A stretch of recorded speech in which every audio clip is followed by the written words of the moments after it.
Yo, what's going on, everybody? I am Caleb Elijah, and we want to welcome you to episode 2 of Bro, You Good. And I am Cassius Clay, the co-founder of Bro You Good, and we are blessed to have the Ian Haddock in here with us on episode 2. How you doing, my brother? Oh, is that what we giving? We giving this today. Is that what we giving? We talking today. Okay. Yeah. What's up? How are y'all? I'm good. We bro. good. Bro, you good? Bro, I'm good. Are you good? I'm good, okay? I've exhaled this weekend. I'm good. Absolutely. Bro, how are you, man? I think I'm good. Considering everything going on. And it's a lot of shit going on. A lot. Yeah. A lot. You know, and I think it's more than like an attack on like bodies and races and genders and sexuality. It's really an attack on joy and hope. Yeah, Yes. for sure. And so I am glad and grateful that I'm good because, you know, you won't break my soul. You won't break it. You won't. You can try. You can try. But you won't break it. And it's man, and it's I think that it's also, man, an attack on peace and healing. Yes. You know, man, when we sit and, you know, you open your phone, you know, the shit is triggering. Yeah. You know what I'm saying? And so, you know, as we're talking about, especially as Black men, our healing journey, to be faced with, you know, the shit that we see every day, you know, you have to stay grounded in this moment. You know, you have to stay grounded, and you know, just being in community with you. How are you staying grounded in this moment? Not just as a leader, right? But just as a Black man, you know, how are you staying grounded with where we are as a nation? Yeah, I feel like for me, I'm not concerned with really what's been happening. I was on a conversation recently, and we were having a conversation on, do we assimilate or do we, you know, become more radicalized? And I said against two. Right. And they said, you know, against the government, the socio-political climate. And I said, the government ain't never been anything for us. For us. Right. They ain't never gave a fuck about us. Never. They ain't never tried to build us. And, you know, yes, there are, you know, anomalized situations where they gift us some things or they give us some breaks, but the government ain't never been for us. What we're seeing is a blatant expression of the time, right? A blatant expression of what society has looked like and what many of us has already experienced. Correct. It's just blatant. It's just right in your face. And so for me, staying grounded is realizing that there has never been a society that really gave a damn about my body, really gave a damn about, you know, who or what I love, who or how I love, and that in many of the spaces that I've went to, I've experienced some of that same thing. I was thinking about, like, you know, this isn't different than the church, which is why the church is like really after it. This isn't different than, you know, the white LGBTQ community, right? This isn't different than, you know, black heterosexual men, right? As a Black queer man, like, I have never went into a space outside of the spaces and sometimes into spaces with my intersection. Yeah, for sure. But I have never went to a space that said, you are good. You are well. I want you to be well. I want to empower you with things to be well. And so I sit grounded because this is not a new experience. Right. It just feels different that everybody else is experiencing it. Correct. It's a collective in your face. Yeah. You know, a collective in your face. And you said some powerful things there. You know, even just looking at the outrage from our communities, right? From the Black community. And sometimes I scratch my head. It's like, have y'all been that far removed? That's sleep. You know, are you that tired? You know what I'm saying? Have you been that, you know? And so it is this thing, and you bring up the church, it's this thing of conditioning of a fucking savior. Yep. You know what I'm saying?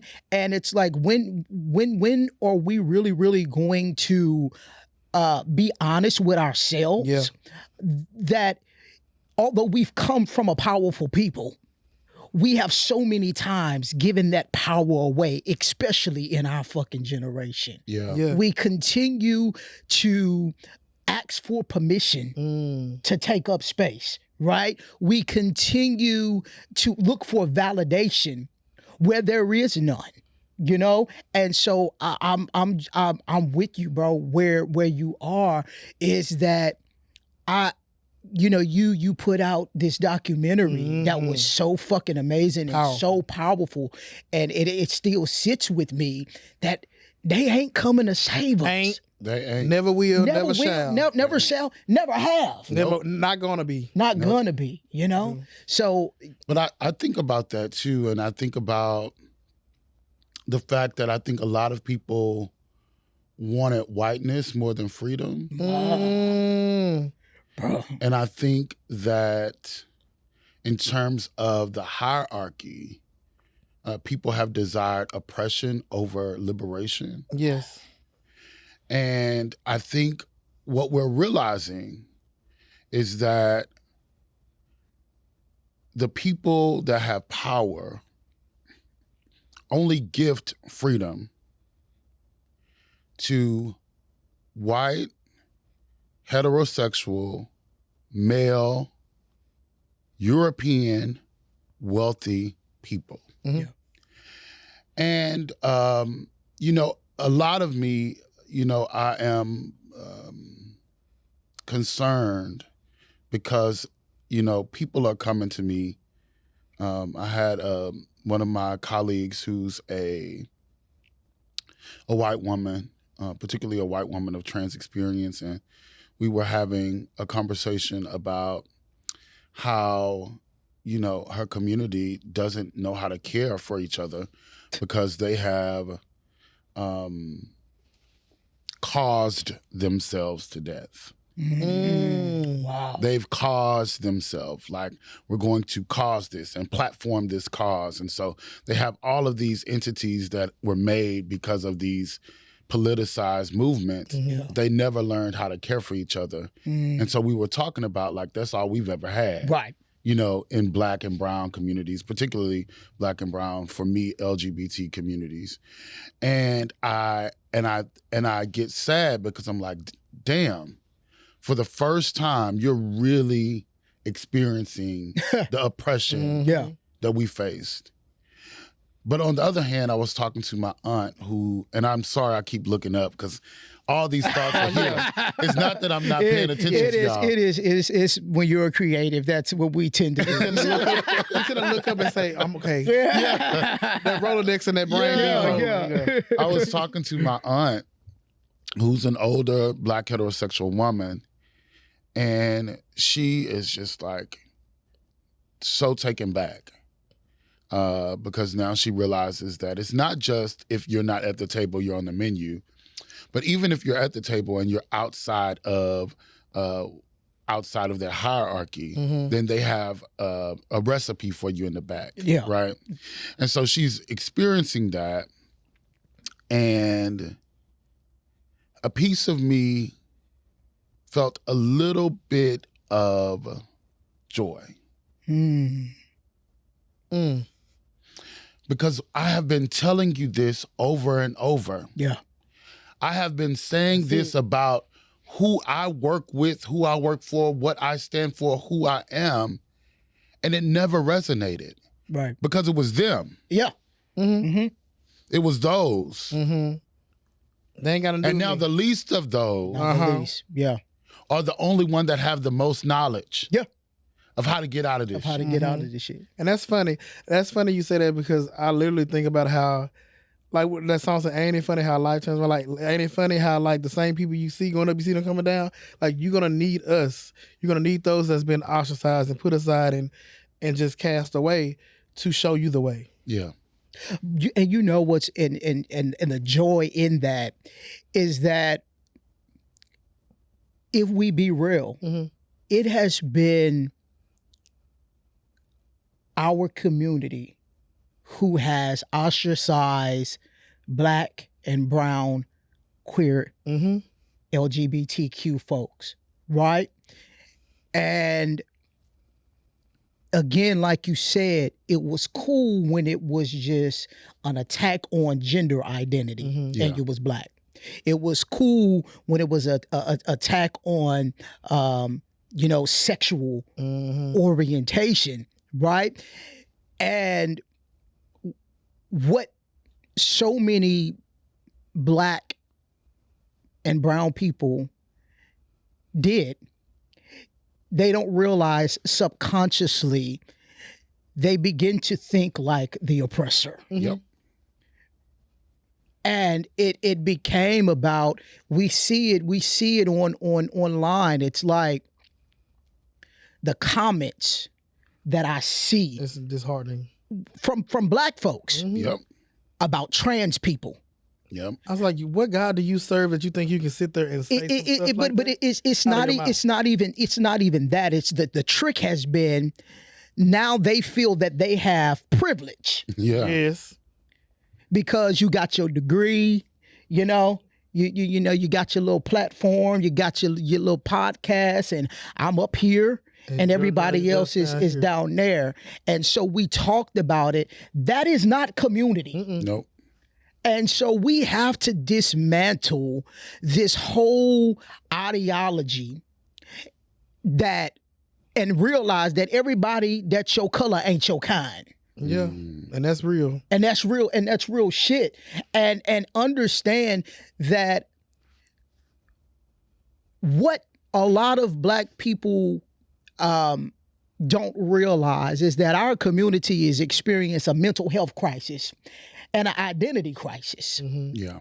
Because you really forgot not only who you are, but from whence you fucking came. Yeah. You know what I'm saying? And so I think that is so powerful to see Black men being able to have this conversation that we're having, because it is really, really time for us to get in the forefront and lead. Yeah. And understand that leadership is going to look a different way for each man, right? But we got to start dismantling our shit. And it's really, really easy for us to sit back and say the white man needs to do this, the white man needs to do that. He never did, but not only that, what do we do for ourselves? Yeah. We got to hold ourselves accountable. We got to hold ourselves accountable. Well, we also have to learn that vulnerability is power. Yeah. Yeah. We've been conditioned to be the bull. And to do everything without help, to do everything without consideration for the next person. One of my main goal this year is relationships. Yeah. Over the last decade, as I built my brand and my platform, relationships did not matter. Because at the end of the day, people were going to walk away. People were going to forsake me. People were going to hurt me. Real. And so what I had to do, or what I thought I had to do for the last decade, is say, fuck you. I gotta get me. I gotta get me. I gotta make this happen. I don't care who I'm running over. And it wasn't all the time, but that was my subconscious, because it's always someone leaving. My abandonment issues, my issues with having to be the person, my issues with having to bury a mother who became my best friend 2 years before her death, but hated me most of my life, right? Like there was this condition that said that I have to get this. And so now I am really sitting with the fact that like relationships matter, and not because they're beneficial, And not necessarily because they're always symbiotic. Yeah. Relationships matter because being in community is the only thing that can save us. Yeah. It's the fact that you can reach out. I listened to y'all talk about how this was formulated, and it just came from being in community. Mm-hmm. Yeah.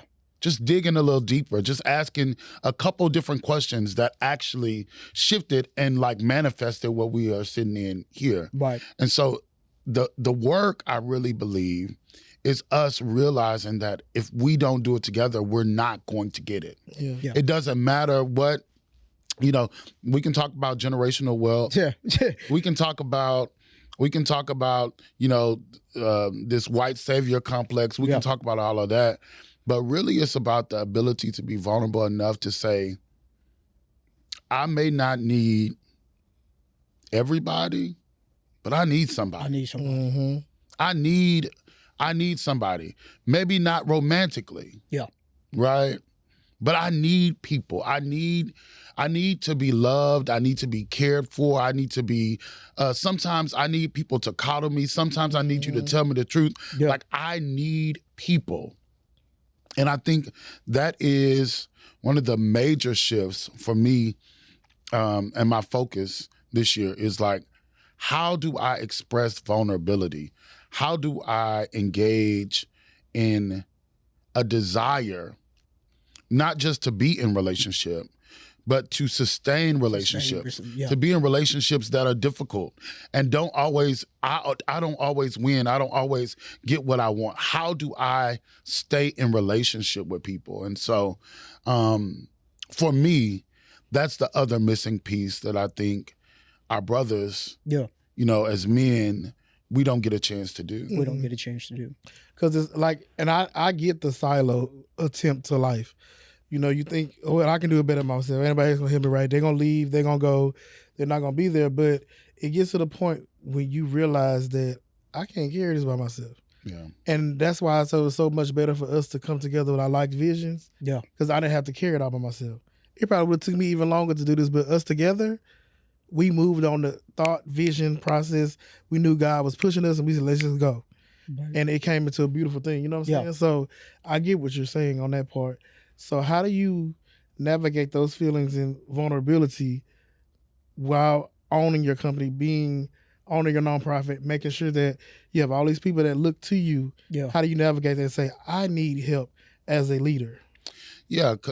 Well, first of all, the reason why I'm in nonprofit, I can make a lot more money in for-profit, but the reason why I'm in nonprofit is because the motto says that I need people. Mm.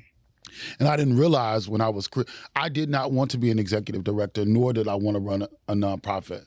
But God wanted to put me in a place to say that you will have to answer to someone. Wow.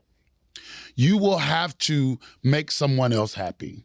Mm. You will have to collaborate with other people. Mm. And it's this elitist mindset. The truth of the matter is, I was just having this conversation with the team today, because it's so easy for us to be in a position of power and become the elitist oppressor. Yeah. That we everybody try to eradicate. It's so easy to do that. It's so easy to do it. But for me, it's about realizing that we are so much greater together. Mm-hmm. That diverse thought leaders, bringing people together, touches more people. I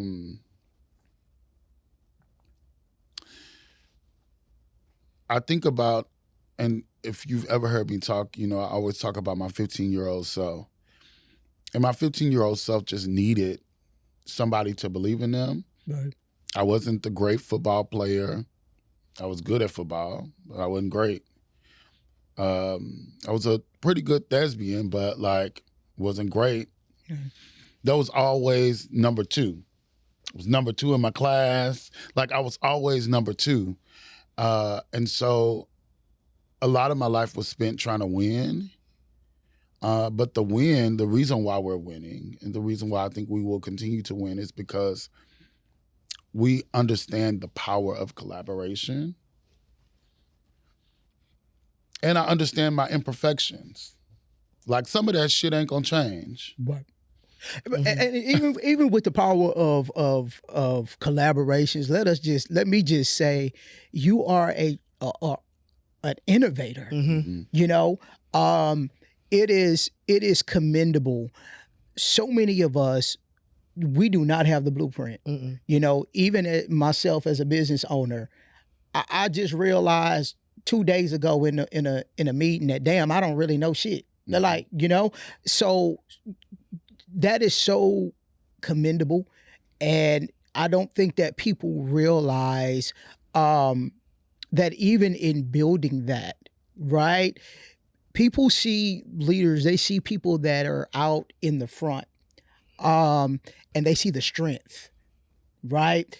But they don't see the struggle. They don't see how that feels when you're building something and your trauma says everybody is gonna leave. You know, I got people that I gotta hire, but you know, everybody ain't gonna be trustworthy. Everybody ain't gonna be honest. You know, those sleepless nights, those lonely nights, those, you know, you in your closet begging God to say, I really just don't want to do this. I really just, you know, I just really want to quit. And so my question to you is that, of course, you know, everybody sees Ian, he's strong, he's the innovator, he's, you know, he's got all of these other organizations. How does who you are in community affect who you are in intimacy? That is so good. First of all, I wanted to just announce that innovation means that you failed well, right? I'm an innovator because I'm not afraid to fall. Yeah. It also means that you tried it first. It doesn't necessarily mean you completed it first. Right. But you tried it first. So I am currently engaging in dating. Okay. All right. And it's the best experience ever. It's different. I've always been pretty discreet, but I'm really quiet about this. Because this person is my sanctuary. Oh. Okay. Listen. Your peace. Yeah, this is my sanctuary. There's no ownership in sanctuary. It's just sacredness. Right. And a lot of the kindness that I'm able to emit, a lot of the grace, control, and silence I'm able to sit with comes because I have a place to worship. Wow. I have dated before, long relationships, considerable men, amazing men, actually. But many of them needed the Holy Spirit in me. And so I couldn't have an act of worship with them. Because unfortunately, when spirit shows up, right, it has to work, has to heal, has to touch, right? And so I was looking for a place to worship. And so we've been finding balance in worship and really deconstructing the idea around like ownership in relationships. And this idea that, you know, sex and intimacy has to always be conflated. Right. And the idea that those things belong to me because of our interaction. And so it has transformed even the way that I do my work, because I don't I don't desire the ownership of people in how they interact and how they act out. I've become more inquisitive around what do you need? What do you do well? How are you transformed by our interaction? Yeah. Mm-hmm. And so it makes my work a lot more personal and a lot more spiritual. Yeah. Because I'm able to interact with this person in a way like it can go from deep from your belly laughter, crying out the side of your eyes, to praying on our hands and knees. Yeah. From amazing, nasty, disgusting sex well to just touching my knee. Yeah. That's beautiful. Right. It's beautiful, and it's so powerful. You asked a question that many of us do not ask, or we don't get asked in our relationship. What do you need? And we always talk about, relationships are not supposed to be transactional. Everything in life is transactional. Everything. You know, everything is transactional, and the fact of a lot of times it's transactional for one person and not transactional for both, right? So therefore, you know, we get in these relationships where we give and give and give and give and giving. Burnt out, right? But we haven't had anyone deposit, you know, into us. And I just think that is such just the way that you put it is so beautiful, and it's so powerful. And, you know, we keep saying this word. It's you got to be vulnerable. Yeah. You got to be vulnerable. You got to be transparent. And you got to be honest. And I think that people don't realize a lot of people are healing on the surface. They have the appearance of being a healed person. But until you can get raw and naked, not just with yourself, but when you can get raw and naked with another person, you can't say that you've healed. Yeah. Because we be carrying so much trauma and so much baggage, from relationship to things that have happened in our families to shit that we deal with just on a day-to-day basis. You know? So, I mean, can I offer something? Offer it. What's so beautiful about it is, in this interaction, I'm realizing I am healed and healing. Yeah, yeah, it's a process for sure. I am whole and becoming whole. Become a whole. Right? And I think that's also the beauty.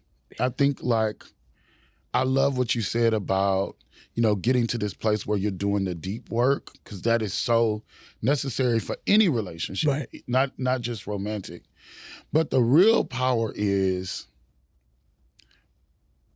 and we were talking about this backstage prior to coming on here, like, it's embracing the beauty in your imperfections, your flaws. Some of these things have been built in us way before we were born. Yeah. It's so deep in our DNA. We don't have language. I was thinking about how I became afraid of water. And I never actually sat with it. Like, I just knew that, like, I loved water. I love going to tropical places. But baby, don't put me too deep. You know, like, put that on the surface. I got my Tina tied on. Please don't. Yeah. I just want to take a little picture. I'm right here. Yeah, I'm right here. Then we got to go back to shore. But at some point, I realized I had to be 3 or 4. I remember swimming, but my brother had threw me in the deep end. And I think about how that, like, transformed my inability. Like, I don't know how to swim. But now, after I did my work, I realized, no, you knew how to swim. Somebody just threw you deep in. Wow. And I think that is the work that we have to also do in our relationships is say, no, I don't like this thing. Mm-hmm. This thing shows up as a trigger for me. Correct. But when I do my work, I want to let you know that it's because somebody put me too deep in before. Mm-hmm. And I'm not saying that I'll ever be able to swim again. Whoa. But I am saying I want to get in the water with you. Right? And that's beautiful. It's the willingness to keep loving. It's the willingness to keep showing up every day to try. Because if we close ourselves off, we're going to miss out on the beauty of life that God has for us. Yeah. And there's so many people I know, I ain't going to do it no more. I'm just tired. But it's a beautiful thing to keep going. And I'm so glad that you are doing that for yourself. Because, I mean, you need a soft place to land, too. You do so much. Shoot, I'm just glad that he texts me back in a day or two. Right, had a little time for he see my number, he gonna text back. Because I know it's some people you probably don't hear from you in 2 weeks. Okay, so I'm just thankful that you are at this place to be able to have a soft place to land and lay your head. Every black man needs a place to lay his head softly and be at peace. And you know what is what's so important is, as black men, we have to start saying that. Yeah. We have to start saying, I whatever kind of relationship you are in, whether it's just your friendships, whether it's with your family, whether it's whatever, like, I need a soft. Mm-hmm.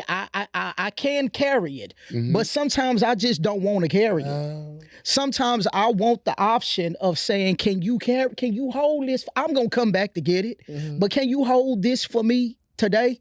Because I can't. And I just think about the things that I was thinking about it the other day, like, damn, like, you've survived a whole bunch of shit. And people who carry it well, it gives off the impression that I don't need nothing. And so that is why, as black men, we have to become vocal about what you need. I remember when I moved to Houston in 2007, and I was here for a couple of years, and my parents never came, and so I asked my mother, I said, why don't y'all ever ask me if I need anything? Mm-hmm. And her words was, because I know that you always got it. Mm-hmm. And that is something that we have to dismantle in our community, of this always strong black man or woman, mm-hmm. because it is killing us with stress. Mm-hmm. We are not too young to stroke out. Nope. Mm-hmm. We are not too young to have a heart attack. We're not too young to, we're seeing people that are our age that are stroking out, not only that, dealing with addictions mm-hmm. quietly. Mm-hmm. You know what I'm saying? Suicide. Yeah. All of those things. We have lost people that we love, mm-hmm. because they had this facade of, I'm good. And that is why this is so important that we ask our brothers, bro, like, are you good? And be okay with your bro saying, man, look, hey, I ain't got it today. Yeah. You know what? I'm just gonna go ahead and say it. We know what our community does. We know everybody, not everybody, I'm sorry. Right. So many people are dealing with addiction in our faces. Yeah. We don't even know it. We don't even know it. They smiling, they seem happy. Yep. But they're looking for something in the bottle. Mm-hmm. In the pills, in the coke, in the sex, in the coke, in the alcohol, the needles, in the alcohol. And they looking for something in there that they can't find. They looking for it in the club. In the club, yes. Yeah. Because let me tell you, I'm tired. I see my social media time. I'm like, how can you go to the club Monday, Tuesday, Wednesday, Thursday, Friday, Saturday, Sunday? Now, I know what some of y'all about to say, because I like to be outside. I'm going to turn this. I do like to be outside, but I like to be in my bed too, ask Caleb, okay? I like to rest and rub my feet together as well. And it's a balance. I work hard through the week, I'm going to go outside. Right. I'm a little cocktail. But it's like, when I'm out, and it's good I want to challenge somebody who's watching to go out sober and don't drink one night and watch people. Mm. you're going to see them differently from when you're inebriated with them. Wow. Mm-hmm. You're going to see the little boys and the little girls crying out, help me, help. You're going to see it if you're in tune.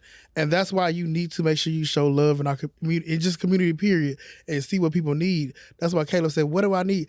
Ask people, how can I show up for you? Yeah. Ask people in your circles, what do you need today? How can I support you? How can I show up for you? Because people need it. They're not asking for it because they feel like they've been let down by those folks. But if you're watching people, you can tell they're in need of something. If it's a hug, if it's a kiss, if it's a I see you. Yeah. I also, as a person who started clubbing at 16. My knees hurt. My mom and daddy didn't play that. If the club wasn't at church, I couldn't go. Well, see, that was the blessing. Right, that was the blessing. No, I was out there. I was out there. Yeah. I was out there. Yeah, I wasn't supposed to be, but I was out there. And the problem was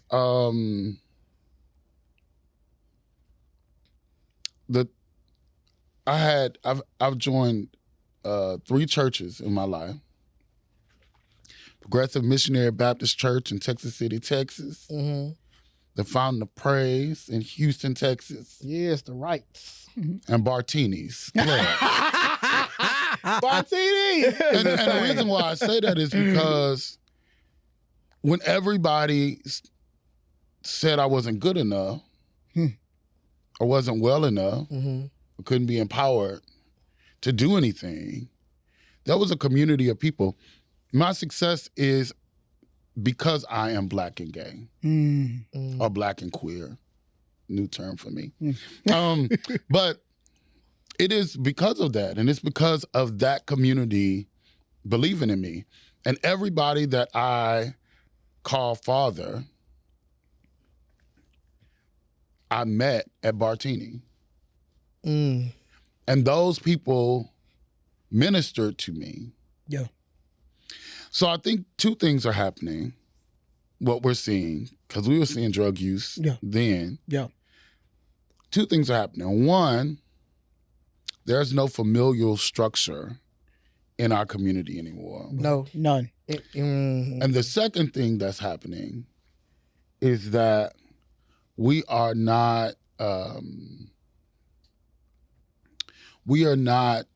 have the range anymore to support people from the club. Before we had all this social media and all that kind of stuff, before whatst.com, that was like 2013. I forgot all about But before all of that, when MySpace and stuff was just like what we did on the side, because you couldn't really get to it on your phone. We got to wait till you get home and get on your computer. All you had was the club. That's it. That was the first space. I tell this story all the time. 18 years old, prom night was the same night as Splash. I was supposed to go with a boy. My mama wasn't going to let me. So my cousin took me to prom. The boy ended up canceling on me. And my cousin was like, "Oh, you're so sad. Let's go to Splash." The boy was there. Well. But at the same time, I think about that, and I think about the fact that it was the first time that I saw possibility models. So I think we have to have a conversation on drug use. But also like this conversation on like the familial unit. Yeah. Because that was my first family. Right.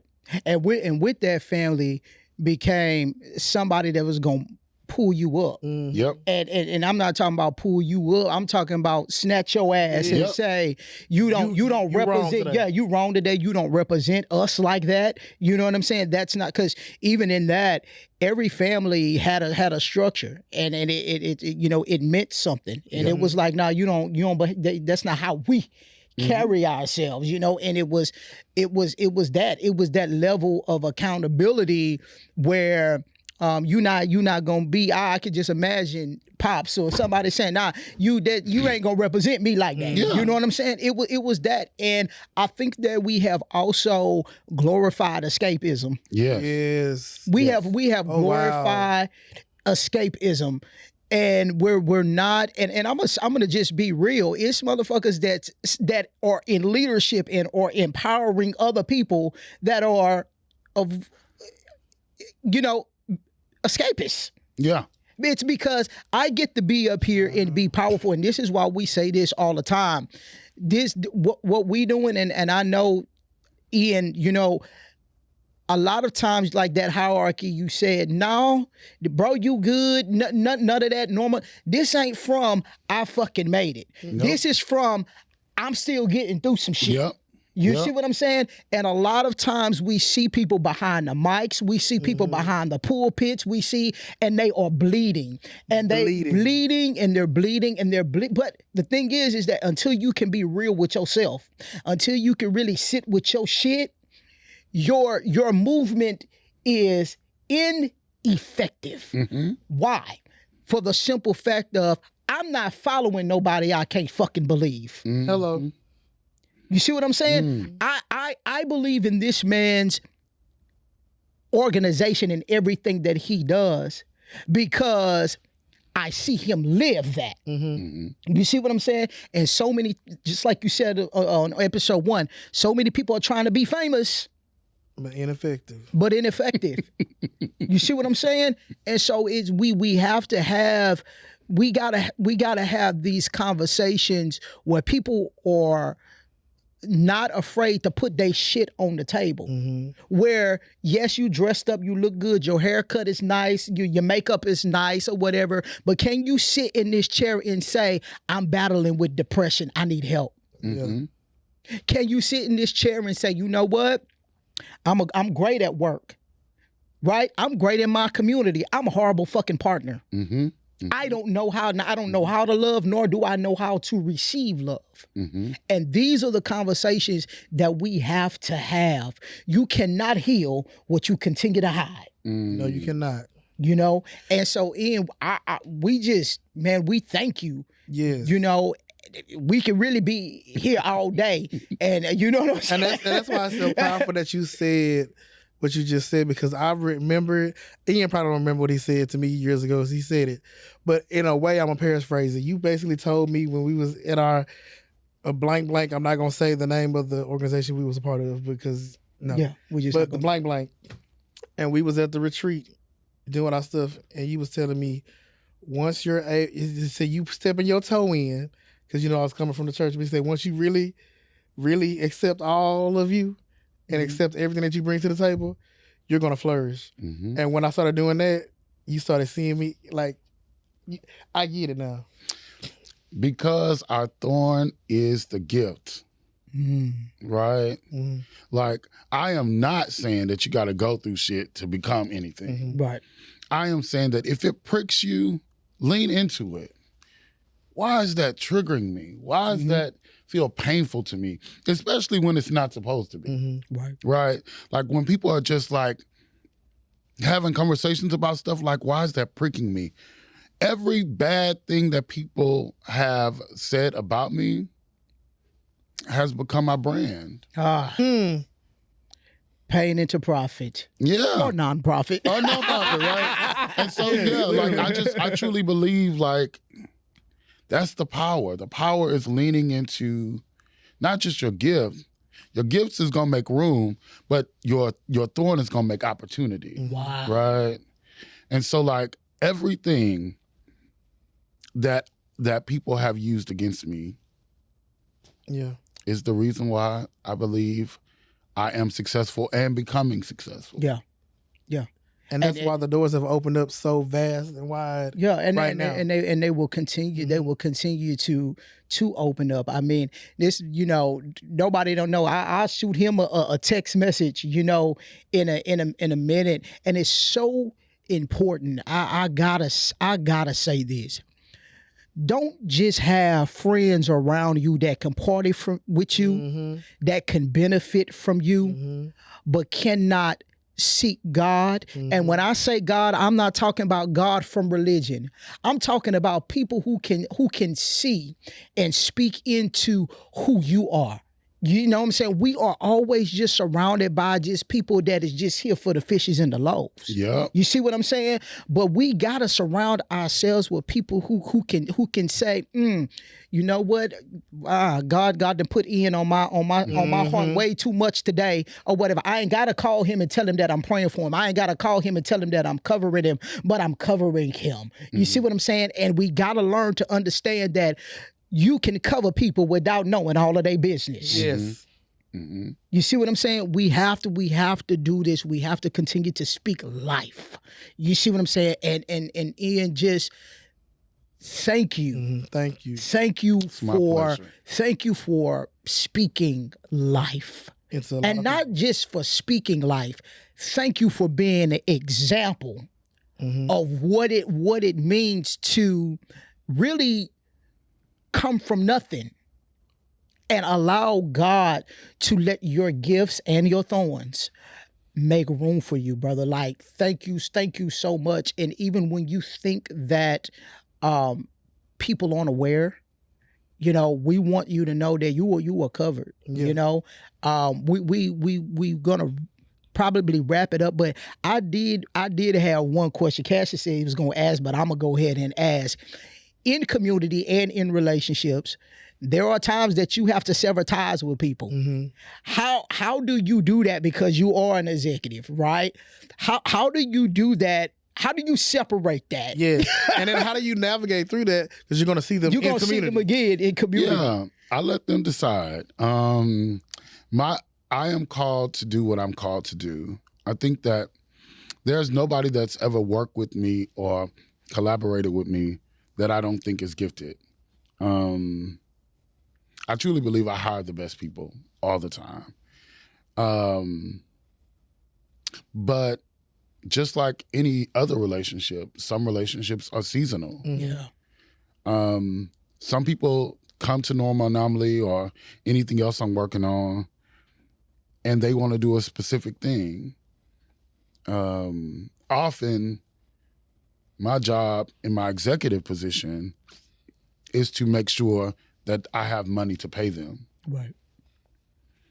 Sometimes that overlooks their skills or their talents or their desires. And so my job is, as a person that loves my community, is to make tough decisions and say, this ain't even what you want to do. And you are firing yourself. Wow. Yeah. And you are, resigning yourself, right? And I think that is where I am. I'm called to do this work. I'm called to do it with excellence. I'll be honest, and I don't care if you are my best friend, my boyfriend, my girlfriend, my cousin, my ex-fuck buddy, my homeboy. When it comes to my ministry, yes, it. I will let you go from the ministry. That is not an indication that you have gone outside of my heart. Nah. That I want it will. Many of the people that no longer work with me, none of them really talk to me. Hey y'all. Hey.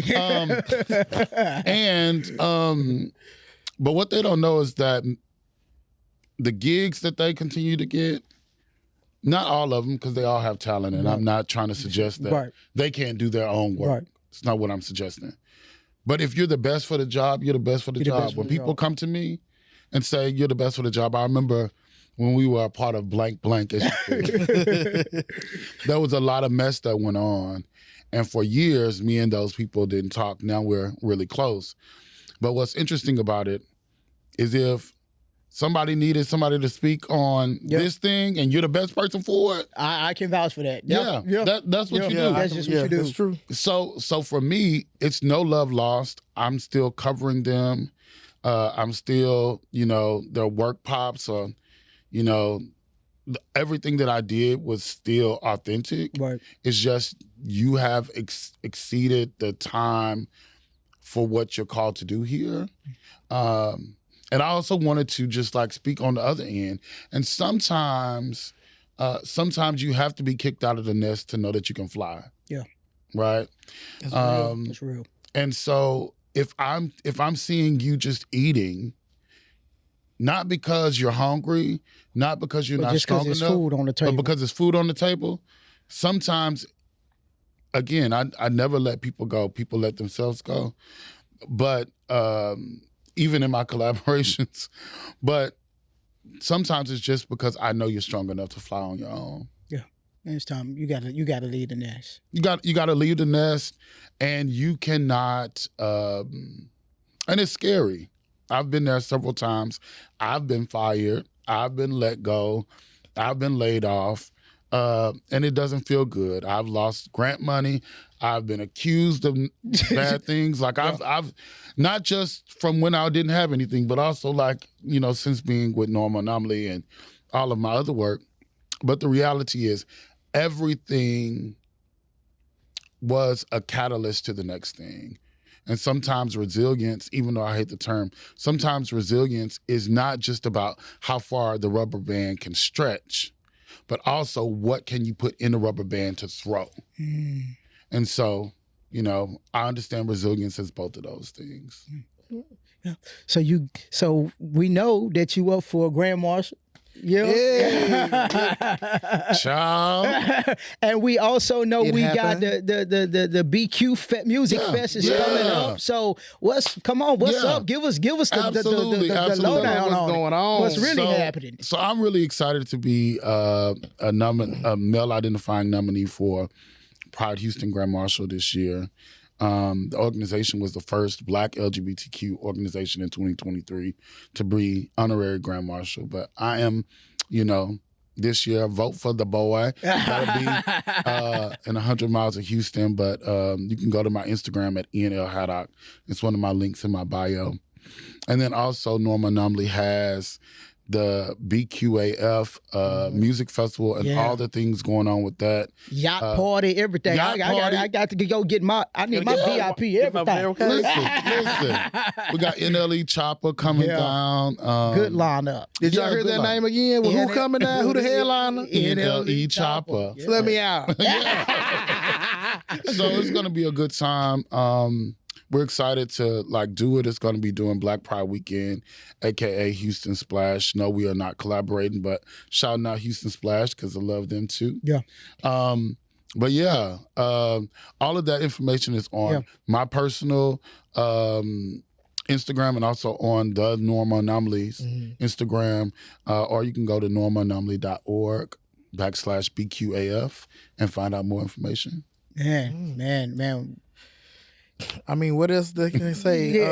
Literally, what is one thing this year that you're focusing on for yourself? What brings this Black man the joy, the peace?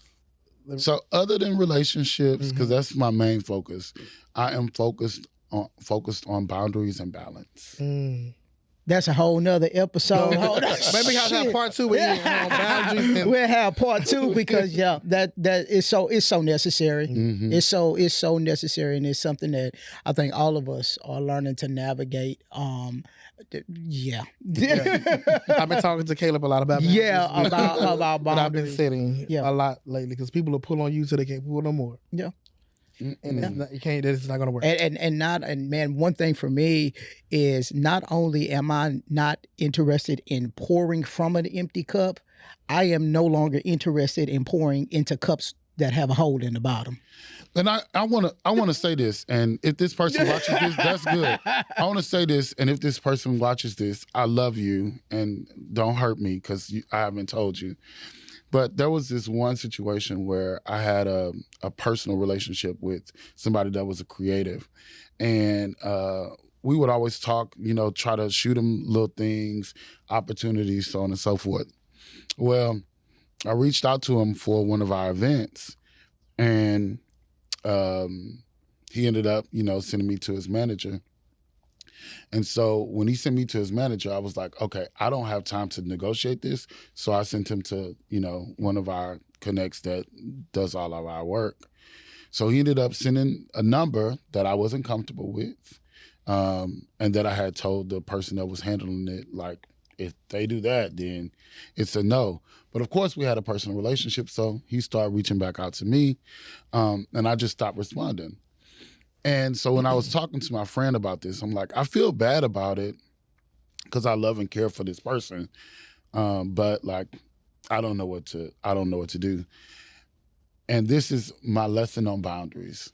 And the lesson was, people want the access to come to you, but you got to go through their system. And so wow, that is what I'm walking through 2025 with. Mm-hmm. If I got to go through systems for people, then people will have to go through a system for me. Yeah. It's gonna be reciprocity all 2025. Yeah, mm-hmm. All 2025. Yeah, because you look at assistant, this person. Then I finally get to talk to you. Yeah. Then you just calling me. You think, well, who does that? Yeah. It's if you set boundaries, I'm set boundaries. Yes, absolutely. We see each other. Well, actually, I offer this. They taught me how to set boundaries because the boundaries should have been there. Well, thank you. That's real. Thank you. Mm-hmm. Man, this has been beautiful. so powerful, man. Thank you so much for taking time out of your day. We know that you are a busy man and a businessman, but our brother nonetheless. Yes. And so thank you from the bottom of our heart for everything that you do, everything that you continue to give. And our prayer for you in 2025 is that everything that you pour out, that it be restored to you, 100-fold, man. You are more than deserving. Brother, we affirm you. You're more than worthy. We see you. We appreciate you. And we continue to honor you. So you are Black and iconic. And let's continue to build community, man, for sure. Thank y'all so much. Thank you so much. Thank you so much. Thank you. Thank y'all. Peace.